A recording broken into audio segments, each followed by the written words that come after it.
பணியாளர்கள் ஆண்டு கணக்கிலே அவர்கள் நிரந்தரம் செய்யப்படாமல் குறைவான சம்பளத்தில் வேலை செய்து கொண்டிருக்கிறார்கள். அவர்களுக்கு பணி நிரந்தரம் செய்து அரசு ஊழியர்களாக அவர்கள் மாற்றப்பட வேண்டும். ஒரு 2 நாள் தூய்மை பணியாளர்கள் எல்லாம் வரலன்னா நம்மளுடைய நிலைமை என்ன நம்ம என்னைக்காச்சும் யோசிச்சிருக்கோமா?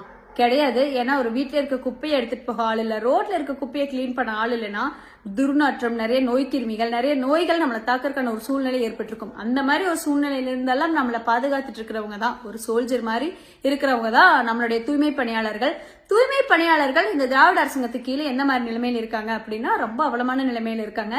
ஏன்னா அவங்களுடைய சம வேலைக்கு சம ஊதியம் கொடுக்கறது இல்ல. அதே மாதிரி அவங்களுடைய பணியை நிரந்தர பணியாவும் மாத்தாம வச்சிருக்காங்க. இதற்காக அன்னைக்கே கோவை தெற்கு சட்டமன்ற தொகுதி உறுப்பினர் திருமதி வானதி சீனிவாசன் அக்கா சட்டமன்றத்துல குரல் கொடுத்திருந்தாங்க. அக்காவுடைய குரல் தூய்மை பணியாளருடைய குரலா, பொதுமக்களுடைய பிரச்சனைகளுடைய குரலா சட்டமன்றத்தில் ஒழிச்சிட்டு இருக்கு.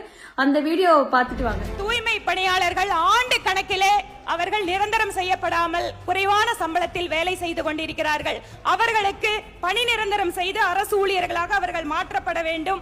பாத்தீங்களா, அன்னைக்கே தூய்மை பணியாளர்களுடைய பிரச்சனைக்காக சட்டமன்றத்துல குரல் கொடுத்தாங்க நம்மளுடைய வானதி சீனிவாசன் அக்கா. அதையும் தாண்டி இப்போ கோயம்புத்தூர்ல தூய்மை பணியாளர் எல்லாம் போராட்டம் பண்ணிட்டு இருக்காங்க. அப்படி களத்துல போய் இறங்கி தூய்மை பணியாளருக்கு உறுதுணையே இருந்தது யாரு அப்படின்னா பாஜக தலைவர்கள் மட்டும் தாங்க. ஏன்னா மக்களின் பிரதிநிதியா, மக்களின் தலைவரா இருக்கிற வானதி சீனிவாசன் அக்கா, அப்புறம் பாஜகவுடைய முன்னாள் மாநில தலைவர், இளைஞர்கள் எழுச்சி நாயகனா இருக்கிற அண்ணாமலை அண்ணா அவர்கள் மட்டும்தான் களத்துல போய் இறங்கி அந்த பிரச்சனைக்கான சொல்யூஷன் என்ன கொடுக்க முடியும், அவங்களுக்கு ஆறுதலா என்ன வார்த்தைகளை பேச முடியும் சொல்லி பண்ணிட்டு வந்திருக்காங்க. மக்கள் தலைவர்னா பாஜக தலைவர்கள் மட்டும் தாங்க.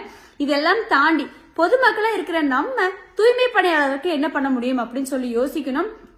தூய்மை பணியாளருக்கு சம வேலை சம ஊதியம் கிடைக்கிறதுக்கான வழியை என்னென்ன பண்ண முடியுமோ அதுக்கான சப்போர்ட் நம்ம பண்ணணும். அதையும் தாண்டி அவங்க வேலைக்கான மரியாதையை நம்ம கொடுக்கணும்னு சொல்லி நான் பணிவோட கேட்டுக்கிறேன். ஏன்னா நம்ம வீட்டு குப்பையை ஒரு சில டைம்ல நம்ம கிளீன் பண்றதுக்கு சங்கடப்படுவோம். ஆனா இந்த ஊரையே கிளீனா வச்சிருக்கிற அவங்களுடைய பணியை பத்தி நம்ம கொஞ்சம் பார்க்கணும், அவங்களுக்கான மரியாதையும் கொடுக்கணும்னு என்னோட தாழ்மையான வேண்டுகோள். நன்றி, வணக்கம்.